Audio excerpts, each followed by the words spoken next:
తెలుగుదేశం పార్టీకి గత 5 ఏళ్లలో ఒక సమస్య ఉంది. భారతీయ జనతా పార్టీతో విభేదించే అవతలకు వచ్చింది. ఎట్ ద సేమ్ టైం అప్పట్లో కాంగ్రెస్ కూటమికి వెళ్ళింది 2019 ఎన్నికలకు ముందు. 19 ఎన్నికలు అయిపోయాక మోడీ మరింత మెజార్టీతో ముందుకు రావడంతో ఏం చెయ్యాలి అప్పుడు వ్యూహాత్మక నిశ్శబ్దాన్ని పాటించింది. జాతీయ రాజకీయాల మీద సైలెన్స్ పాటించింది. ఎట్ ద సేమ్ టైం బీజేపీకి దగ్గరయ్యేందుకు తెర వెనక ప్రయత్నాలు చేసింది. ఏ వివాదాలు సృష్టించుకోలేదు, తద్వారా ఏ పాలసీలు తీసుకోలేదు. కేవలం రాష్ట్రంలో మళ్ళీ అధికారం అన్నటువంటి కాన్సెప్ట్తో వెళ్ళింది. అందుకని ఆ తర్వాత జనసేనతో బీజేపీతో జట్టు కట్టి అధికారంలోకి వచ్చింది.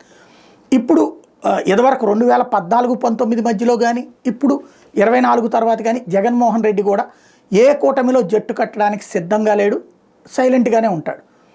సరే, కూటమి కూడా రేపు పొద్దున ఏ కూటమిలోని చేరడానికి సిద్ధంగా అయితే లేడు. టీఆర్ఎస్ ఇప్పటిదాకా ఏ కూటమిలో చేరకుండా 2014-19, 18 దాకా, 18 నుంచి 23 దాకా ఉంది. ఇప్పుడైతే తనకి తెలియకుండానే తను ఐఎన్డీఏ కూటమి వైపుకి వెళ్తుంది. 2023 టైంలో చేసింది కూడా అదే. జాతీయ రాజకీయాల్లో జరుగుతున్న పరిణామాల్లో కాంగ్రెస్ పార్టీ బాట పట్టింది బీఆర్ఎస్. చివరికి కేకే వెళ్ళి అక్కడ ఉన్నటువంటి వీళ్ళతో కలిసి సాగినటువంటి పరిణామం చూసాం. ఇప్పుడు సీన్ కట్ అయితే కొత్త అడుగులు పడుతున్నాయి. అందులో బీఆర్ఎస్ మొన్న కాంగ్రెస్ కలిసి తమిళనాడులోని డిఎంకే పెట్టినటువంటి మీటింగ్కి వెళ్ళి ఇప్పుడు మళ్ళీ హైదరాబాద్లో మీటింగ్, భారీ బహిరంగ సభ అంటున్నారు.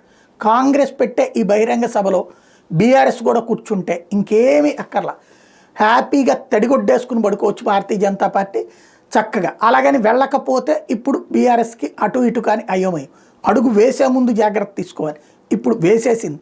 ఇప్పుడు కాంగ్రెస్ కూటమిలో అది ఉన్నట్టే అయ్యింది. వాట్ నెక్స్ట్ ఏం చేస్తారో చూడాలి.